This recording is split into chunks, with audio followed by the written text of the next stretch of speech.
Hey guys, Chris from AxeFX Tutorials here, and in this video I wanted to show you a couple of common reasons why a preset you downloaded either from Exchange or from someone on the forum might not make sound initially when you load it into your AxeFX 2. So here I have a preset that I downloaded and I installed it into my AxeFX, but it's not making any sound. I'll play my guitar. It's not making any sound. The sound you did hear was from the microphone picking up my voice. But there's no sound. Now, why is that? It's a very simple preset. There's an amp and a cab, and that's it. One of the first things to check is the cab block. This is usually why there's no sound. So let's click it and see what's going on. I've clicked the cab block and I've loaded it, and as you can see, there is no cab loaded. It says user cab slot 76 empty. And if I click on it, we can confirm that 76 right down here is actually empty. A lot of this stuff is empty. I don't have a user cab saved here. Now, why is this happening? Well, the person who created this preset does have a user cab on his particular AxeFX 2, probably with a great IR from Fractal or Ownhammer or something like that. And on his AxeFX, it's going to make sound. But on my AxeFX, I don't have anything loaded in user cab slot 76.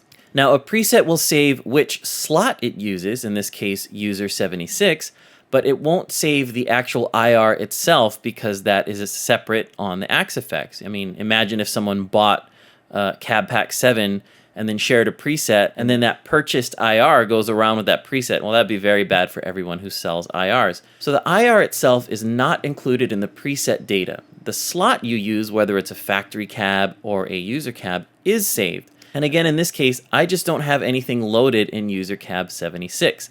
Now, in the description in Exchange or on the forum, when they offered the download, perhaps they say something like, oh, I used this IR in this slot. Make sure you load it to hear something. A lot of times people don't. The easiest way to fix this is to just choose a factory cab. So I'm going to click cab block and then scroll over to, and I could really choose anything, but I'm familiar with this one, factory cab 58. I'm going to choose that and let's play, see what happens.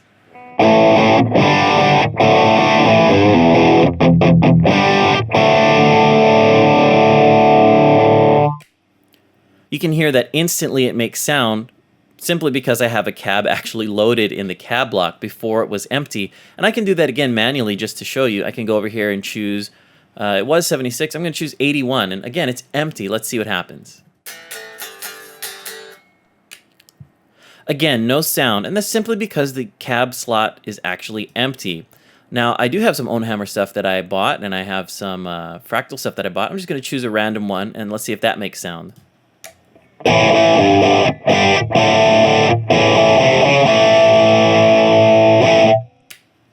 Yep, it sure does. So as long as I use a user slot that has something loaded, or I use a factory cab, of course it'll start to make sound. But just know that when you install a preset on your AxeFX, to check the cab block first if there's no sound. It's usually this. There's usually a user cab selected that is empty, and it's not going to make sound. Now, a similar thing that might happen is you'll load a preset, and it does make sound, but it might sound funny, and I'll show you why. So let's say I installed this preset onto my AxeFX 2, and it had user cab slot 3 selected in the preset. Well, if I were to load it and then instantly play, it would sound like this.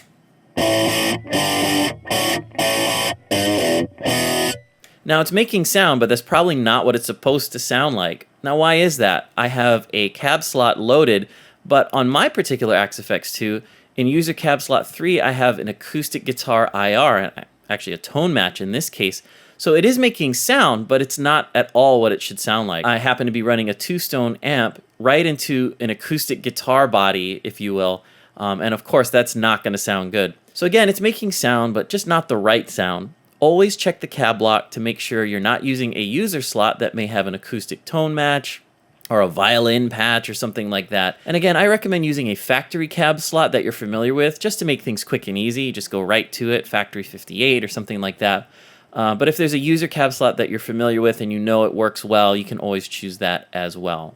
Another common reason a preset you install to your AxeFX 2 may not make sound is the use of modifiers and controllers. Now, this one is a bit of a Easter egg hunt. There are some common places this may happen, but sometimes you just have to click through every block and see what's going on. So here we have my preset again that I downloaded, and you can see this time it has a volume pan block in addition to the amp and cab. So still a very simple preset, but let's say I just installed this and I'm going to play my guitar. Again, no sound, and why is this? Well, let's check the cab block. I told you to do that first. Oh, nope, there's factory 58, so it should be making sound. I have a cab block loaded. There's no stereo cab or second cab that has a blank spot, an empty spot or something like that. Okay, and let's select the amp block and just take a look real quick. Yep, 2 stones selected. All the settings are up. There's level and all of that. But there's just absolutely no sound. So now let's check the volume pan block. And instantly I can see what the problem is. Can you see what it is? If you look over here at the volume parameter, it's turned all the way down. Now it says 10, but the knob is all the way down. Let's try and move this up. Well, I'm clicking and dragging and it's just not moving, and I still don't have sound. Now why is that? If you notice, there's a little icon in the middle of this knob. Now if you compare it to this one has the brackets, but it's not lit up. This one has brackets, it's lit up, and there's a line through it. This means that there is a modifier attached to this parameter. In order to adjust this, we need to right click on the icon, and the modifier screen will come up in Axe Edit. Now, as we can see, the source is set to external 7. Now, I don't have anything connected to my Axe Effects right now, no MFC 101 or other MIDI devices, but regardless, I've never used external 7 on anything. And external 7 at default values is turned all the way down. So in this case, since I don't have anything connected to my Axe Effects or I've never used external 7, the simplest way to fix this is to just set the source to none.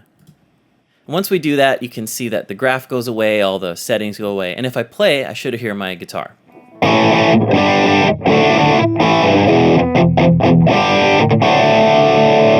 And there it is. Again, there may be notes in where you downloaded the preset. They say, oh, I use external 7 as a volume boost with my expression pedal or something like that. So definitely look at the notes, but the quick of it is if you don't get sound, look for any modifiers and just clear them, set them to none. So in this preset, we found a modifier attached to the volume parameter in a volume block, and this is a very common place for it to be. A lot of people use an expression pedal and will tie it to this parameter in a volume block. But just know that it won't always be here. Like I said, it just happened to be here in this preset. Let's say we open this preset up, no sound, and we checked this and there was no modifier. To help you find where this modifier might be, Axe Edit has a controllers section where you can click on controllers here, and then click on this modifiers tab right down here, and you can see a list of any and all modifiers used within the entire preset. So in this one, we only had external 7 on the volume parameter here, and it shows up in the controllers and modifiers view. But let's say we had a more complicated preset like this one. There's so many blocks, it's going to take us a while to click through every single one and look for modifiers. But if we go to the controllers and modifiers tab, we can see where everything is. This particular preset has external 1 on volume pan block 3. It has external 9 on the tremolo depth in amp 1. And it has an LFO controller on pitch 1, the level 1 parameter in the pitch 1 block.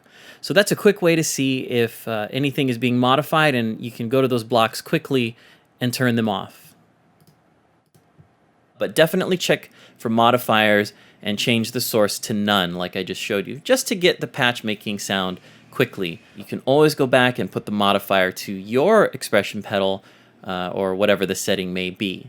Now there's one more quick thing to check for if you load a preset and it's not making sound, and I sort of alluded to this a little earlier, but you want to check the level parameter in all the blocks. Sometimes that might be turned all the way down, and if any of the blocks have the level turned all the way down, you're just not going to have sound. So let's just say you loaded this preset and it's not making sound. So again, the first thing to check is the cab block. Let's see if a cab is loaded. Yep, definitely loaded there, and all the knobs look pretty normal. The second thing to check for is a modifier, and there's usually one in the volume block if it exists. Nope, there's no modifier here, so this is all the way up and everything looks good. Still not making sound. Now let's check the amp block and take a look. Oh, there we go. Right here on this level parameter, which is the output level on the amp block, it's turned all the way down to minus 80 dB. Now this is the lowest it can go. Not completely silent, but pretty darn close to no sound. And again, if I play, you don't hear anything.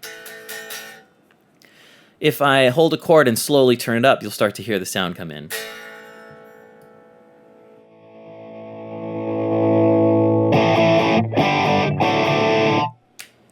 So in this case, the reason I didn't get sound was one of the level parameters was turned all the way down. Now for the amp block, it is normal to see values like -26, -18, -6, or something like that. The amp block can create a lot of volume. So for high gain presets, depending where the master is and the drive and all of that, this level could be pretty low compared to other blocks, which are usually at 0.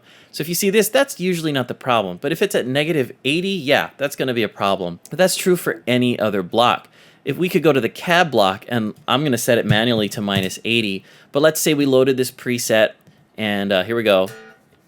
No sound. Well, let's check the amp block. Nope, that has level. It's -24, but that's pretty normal. It can be normal for a high gain thing.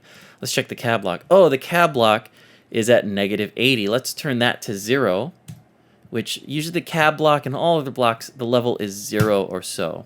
And let's see if we get sound. Yeah, we do. There it is. So this level was way too low. So again, the amp block usually has negative values. Don't freak out if you see that. But if any block has a volume of -80, which is the lowest, or something pretty low like that, you're going to want to turn that up slowly until you get the level that you expect. So that's it for this video. I showed you 3 reasons why a preset that you install to your Axe FX 2 might not make sound initially. The first thing to check is your cab block and make sure a cab is actually loaded and it's not on a user cab slot that says empty. Another thing to check is for a modifier on any parameter that might be turning it down or something like that. Commonplace is the volume parameter in a volume block, like I showed you. And lastly, I showed you to check the level parameter in any block to make sure it's not turned down way too much, like -80 dB or something like that. Again, the amp block might have a low value like -24 dB or something, but -80 in any block is definitely too low.